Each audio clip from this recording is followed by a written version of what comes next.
Hello! Hi! నమస్తే అందరికీ. ఎలా ఉన్నారు మీరు? ఈరోజు ఇంకొక వీడియోతో మళ్ళీ వచ్చేసాము. ఈరోజు మెయిన్ వీడియో వచ్చేసి మేము కొత్తగా ఆవకాయ పెడుతున్నాము. ఫస్ట్ టైం ఈ ఇయర్‌లో పెట్టడం అనమాట. మాకైతే కాయలు దొరకలేదు ఇక్కడ. ఈసారి సండే ఇంకా లాస్ట్ సండే ఎళ్తే షాప్ దగ్గరికి నెక్స్ట్ సండే రండి తెచ్చి పెట్టుంటాం మీకోసమే అన్నారంట. అందుకే ఈరోజు పొద్దున్నే అంటే ఈ సండే పొద్దున్నేనే వెళ్లి తీసుకొని వచ్చేసినారు. ఒక్కొక్క కాయ నాకు తెలిసి దగ్గర దగ్గర 3/4 కేజీ, 1 కేజీ ఉంటుందన్నమాట. అంత పెద్దగున్నాయి. మేమైతే ఎక్కువ తీసుకోలేదు. మాకు తెచ్చింది 3.5 కేజీ ఏమో తెచ్చినారు. ఎక్కువ పెట్టలేము. ఇదే సరిపోతుంది మాకు 1 ఇయర్ మొత్తం వస్తుంది. ఇంకంతగా ఎవరు తినరు కాబట్టి. ఇంకా వీటన్నింటిని నీట్‌గా కడిగేసి ఇలా తడి లేకుండా బట్టతో తుడిచేసి కట్ చేసుకోవడమే. మామూలుగా ఆవకాయ ముక్కల్ని కట్ చేసుకోవడానికి ఇంకోటి కత్తిపీటలాగా వస్తుంది కదా! అది మా దగ్గర లేదు. అందుకే నార్మల్ చాకుతోనే కట్ చేస్తున్నాము. మధ్యలో మాంచిక పాపు కూడా టేస్ట్ చేసేస్తాంది. చాలా పుల్లగున్నాయి ఇవి. పుల్లగా ఉంటేనే ఇంకా ఊరగాయ కూడా బాగుంటుంది. ఇక బయట కొద్దిసేపు ఎండబెడదామంటే బయట మాకు వాతావరణం కూడా సహకరించలేదనమాట. బయట ఫస్ట్ వర్షం వస్తానింది. సర్లే అనేసి ఇంట్లోనే వేసినాము. తర్వాత మళ్ళీ వర్షం తగ్గిపోయింది. మళ్ళీ ఎండలో పెట్టినాము. ఎండలో పెట్టిన తర్వాత ముక్కలు కొంచెం బాగా అంటే దాంట్లో ఉన్న రసం అంతా కొంచెం బాగా ఎండిపోయి ముక్కలు కొంచెం సన్నబడ్డాయి. తర్వాత ముక్కల్లోకి ఫస్ట్ ముందుగా నూనె కలుపుకోవాలి. నూనె కలుపుకోవడం వల్ల తొందరగా చెడిపోకుండా ఉంటుంది. అంతేకాకుండా ముక్క మరీ మెత్తగా అయిపోకుండా ఉంటుందన్నమాట. నాకైతే నేను చెప్తున్నాను కదా 3.5 లేదంటే 3/4 కేజీ అట్లా ఉంటుంది అంతే. మొత్తం తెచ్చినవన్నీ ఒక బేసిన్ ఫుల్ అయినాయి. ఫస్ట్ కలిపేటప్పుడు ఇలాగ ఫస్ట్ నూనె అంతా కలిపేసుకున్న తర్వాత నేను పలానా నూనె ఏమి తీసుకోలేదు. నార్మల్గా మేము ఇంట్లో ఏది వాడతామో అదే తీసుకున్నాము. నువ్వుల నూనె, శనక్కాయ నూనె అదంతా వాడితే మంచిదంటారు కానీ నేను ఎప్పుడు ఇంట్లో ఏది వాడతానో ఆ నూనె తీసుకుంటాను. అవి కలిపిన తర్వాత ఈ మసాలాలన్నీ డైరెక్ట్గా ముక్కల్లో కలిపేస్తే కనుక సరిగ్గా పట్టదు అది మసాలా. ఉప్పు, కారం సరిగ్గా సరిపోదు. అందుకే సపరేట్గా ఇలా గిన్నెలోకి కలుపుకొని తర్వాత ముక్కలకి కలిపితే కనుక ఈవెన్గా మ్యాచ్ అవుతుందన్నమాట. ఇంకా ఇక్కడ నేను తీసుకున్న మసాలా వచ్చేసి ఉప్పు, కారం, ఆవపిండి, మెంతుల పిండి, తర్వాత తెల్లగడ్డలు నేను ఎక్కువ వేయలేదు. మరీ ఎక్కువ వేస్తే కనుక వాటి ఫ్లేవర్ మారిపోతుంది. అందుకే నేను తెల్లగడ్డలు ఎక్కువ వేయలేదు. ఆ మామిడికాయ ఫ్లేవర్ ఉంది కదా అది పోయి తెల్లగడ్డల ఫ్లేవర్ ఎక్కువ వచ్చేస్తుంది. ఇవన్నిటిని సపరేట్గా కలుపుకున్న తర్వాత ఈ పొడులంతా ముక్కల్లో కొద్దిగా కలుపుకుంటూ మొత్తం కలిపేసుకోవడమే. ఇలా చేసి పెట్టుకుంటే కనుక సంవత్సరం మొత్తం వస్తుంది. లాస్ట్ ఇయర్ మేము చేసిన ఊరగాయ అయితే మొత్తం అయిపోవచ్చింది కానీ లాస్ట్లో ఇంకొక వారానికి సరిపడా ఉంది. అంతలోనే మళ్ళీ ఊరగాయ పెట్టేసుకుంటున్నాము. ఇలా చేసి పెట్టుకుంటే కనుక మళ్ళీ బయట ఎక్కడ కొనుక్కుండా మనం కావాలన్నప్పుడు హ్యాపీగా ఇంట్లో తినేసేయచ్చు. ఇక స్పూన్ పక్కన పెట్టేసి చేతితో కలపడం స్టార్ట్ చేసేసాను. ఎంత స్పూన్తో కలిపినా చేతితో కలిపితేనే ఆ సాటిస్ఫాక్షన్ వేరే అన్నమాట. మనకి చాలా తృప్తిగా ఉంటుంది అలా చేతితో కలిపేస్తే కనుక.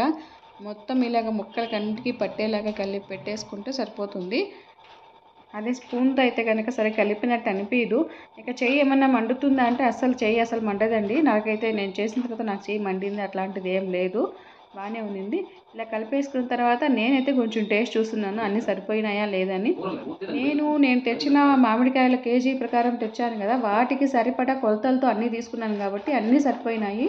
ఏమీ ఎక్స్ట్రా వేయాల్సిన అవసరం లేకుండా అయిపోయింది. టేస్ట్ అయితే బాగా సరిపోయింది. ఇంకా అంతా ఒక డబ్బాకి వేసి ఎత్తి పెట్టేస్తున్నాను. మొత్తం ఇలా అంతా డబ్బాకి వేసిన తర్వాత నేనైతే 1 లీటర్ నూనె తీసుకున్నాను. నాకైతే 1.5 లీటర్ నూనె పట్టింది. ఫస్ట్ టైం కలిపినప్పుడు 1 లీటర్ పట్టింది. తర్వాత మళ్ళీ ఒక 1/2 లీటర్ ఎక్కువ పోసాను నేను. మిగిలిన నూనె పైన ఇలా పోసేసుకొని ఒక బట్ట కట్టేసుకొని పెట్టేసుకోవడమే. దీన్ని అసలు 3 రోజుల వరకు అస్సలు కదిలించకూడదు. గాలి అసలు పోకూడదు లోపలికి. 3 రోజుల తర్వాత తీస్తే కనుక మొత్తం బాగా ఊరిపోయి నూనె అంతా బాగా పైకి తేలిపోయి ఉంటుంది. మీకు ఒకవేళ నూనె తక్కువ అనిపించింది అని ఏమైనా డౌట్ వస్తే కనుక ఒక 2 రోజుల తర్వాత ఒకసారి చూసుకొని పైన ఒకవేళ నూనె ఒక లేయర్ లేకపోతే నూనె కొద్దిగా పోసుకుంటే సరిపోతుంది. ఇందాక నేను చెప్పినట్లు 3 రోజులు అస్సలు కదపకూడదు. ఇంకా 3 రోజుల తర్వాత నేను ఓపెన్ చేశాను. అంటే నేను సండే పెడితే సండే ఈవినింగ్ నేను అంతా కలిపి పెట్టేస్తే ఇంకా బుధవారం రోజు నేను ఓపెన్ చేస్తున్నాను దీన్ని. అంత మధ్యలో ఒకసారి నేను చూశాను కానీ పైన కొద్దిగా నూనె తక్కువ అనిపించి కొద్దిగా నూనె పోసాను పైనుంచి అంతే. ఇక స్పూన్ అసలు ఏం పెట్టలేదు. ఇక బుధవారం రోజు ఓపెన్ చేస్తున్నాను నేను. ఓపెన్ చేస్తే కనుక ఇలా చూడండి బాగా ఊరిపోయింది. నూనె అంతా బాగా పైనకి వచ్చేసింది. వాసన అయితే స్మెల్ అయితే అస్సలు మస్తుగా ఉందన్నమాట. ఇలాగ పైన ఒక లేయర్ నూనె ఉంటేనే గాలి లోపలికి పోకుండా ముక్క పాడవకుండా ఉంటుంది. సంవత్సరం మొత్తం వస్తుందన్నమాట. ముందుగా మనం ప్లేట్లోకి తీసుకునే ముందు అంటే వేరేగా కలుపుకునే ముందు పైన తేలిన నూనెని అంతా ఒక గిన్నెలోకి తీసుకొని పక్కన పెట్టేసుకోవాలి. తర్వాత మొత్తం ఊరిన ఆవకాయని అంతా ఇలాగా సపరేట్గా ఒక గిన్నెలోకి తీసేసుకోవాలి. మొత్తం పైనుంచి కిందది పైకి పైంది కిందదికి మొత్తం ఒకసారి కలిపేసుకొని ఇంకా పెట్టేసుకోవడమే. మామూలుగా కొంతమంది అయితే ఇలా 3 రోజుల తర్వాత ఒకసారి కలిపి ఎత్తి పెట్టుకునేటప్పుడు దానికి పోపు కూడా పెట్టుకుంటారు, అదే తిరగవాత కూడా పెట్టుకుంటారు. నేనైతే అలాంటిది పెట్టాను, కానీ మరీ ఎక్కువ కాకుండా కొద్దిగా నూనె వేడి చేసి అందులో సాసవులు అదే ఆవాలు చిట్లించేసానంతే. ఇక వెల్లుల్లిపాయలు అదే తెల్లగడ్డలు అట్లాంటివి ఏం వేయలేదు. ఆల్రెడీ నేను మొత్తం ఫస్ట్లో కలుపుకున్నప్పుడే వేసాను కాబట్టి వేయలేదు. మళ్ళీ నూనెలో చిట్లించి వేస్తే కనుక తెల్లగడ్డల స్మెల్ ఎక్కువ వస్తుంది, అందుకే అది నాకు నచ్చదు. అందుకే నేను మళ్ళీ వేయలేదు. ఇలాగ మొత్తం ఒకేసారి కలిపేసుకున్న తర్వాత ఒకసారి టేస్ట్ చూసేసుకొని ఇంకా మనం కారం ఉప్పు ఏది కలపాలన్నా ఇప్పుడే కలిపేసుకొని ఇంకా ఎత్తి పెట్టేసుకోవడమే. ఇంకా లాస్ట్లో ఫైనల్గా మన ఫేవరెట్ పార్ట్ అనమాట. మిగిలిన దాంట్లో ఇంకా లాస్ట్లో ఇది ఉంటుంది కదా గ్రేవీ టైపు, దాంట్లోకి వేడివేడిగా అన్నం వేసుకొని తింటే కనుక అప్పటి టేస్ట్ అయితే సూపర్గా ఉంది. కొంతమంది అయితే నెయ్యి వేసుకుంటారు, నేను నెయ్యి అయితే ఏం వేసుకోలేదు, అట్లా తినేస్తున్నాను. పక్కన ఉన్న పాపకు పెట్టేసి కదా అంటే మా పాప తినదు, కొంచెం కారంగా ఉందని, అందుకే నేనే తినేసాను మొత్తము. ఇక తర్వాత ముందుగా పక్కన తీసి పెట్టుకున్న నూనె అయితే ఇలాగ పైన లేయర్ లాగా వేసేసుకొని మళ్ళీ ఒకసారి క్లాత్ టైట్గా కట్టేసుకొని ఇంకెత్తి పెట్టేసుకోవడమే. ఇలా వేసిన తర్వాత ఒకసారి చెక్ చేసుకుంటే కనుక ముక్కలు అవి పైకి తేలకుండా ముక్కలు లోపలనే ఉండేలాగా చూసుకొని పైన ఇలాగా నూనె ఒక లేయర్ ఉండేటట్టే చూసుకోవాలి. అప్పుడే ఆవకాయ చెడిపోకుండా ఉంటుంది చాలా రోజులు. ఇలాగ ఒక లేయర్ ఉండేలాగా చూసుకోవాలి. ఇక కొద్దిగా రోజు వాడుకునేదానికి ఒక డబ్బాలో తీసి పెట్టేసుకొని మొత్తం ఇలాగ బట్ట కట్టేసుకొని ఇంకా ఎత్తి పెట్టేశాను అనమాట నేను.